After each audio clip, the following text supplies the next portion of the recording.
Today we're going to show you how to build a raised bed, which provides perfect drainage and easy harvesting for your crops. You can complete the entire project in just a few hours. Trust me, if the two of us can do it, you can too.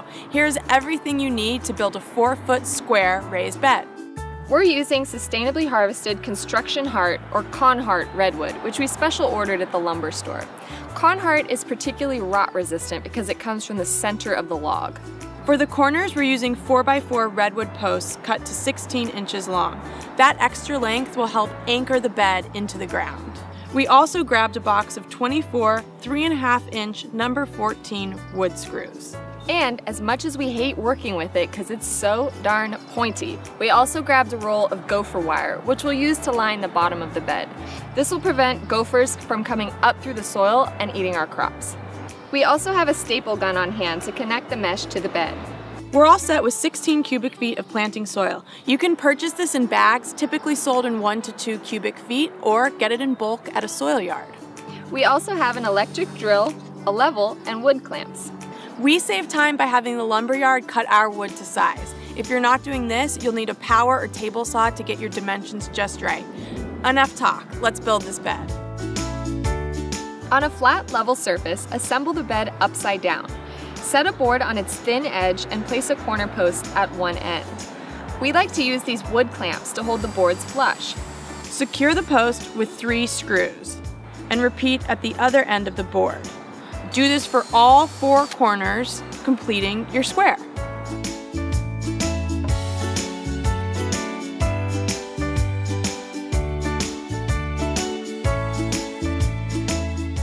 Move your bed into position in a sunny part of the garden.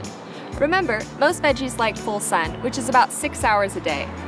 Dig holes for each of the corner posts. Make sure the bed is level and fill in the holes. Rake the existing soil at the bottom of the bed to level it and line the bed with hardware cloth to keep gophers and moles out. Secure the cloth to the bed with a staple gun.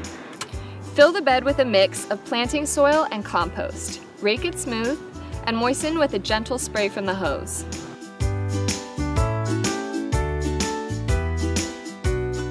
If you've got a drip system, simply connect this bed into your line. Here we're connecting into our 1/2-inch tubing, running more 1/2 inch up the bed, capping it at the end. We punch holes for 4 1/4-inch lines, spaced about a foot apart. We're using lines with pre-drilled emitters, spaced about a foot apart. And be sure to cap each of those little lines with a goof plug and you are all set. Today we're planting lettuce and parsley. This small-sized raised bed is perfect to keep a steady supply of salad or plenty of herbs on hand for the kitchen. And that's it. Look for more of our projects on sunset.com or in the pages of Sunset Magazine.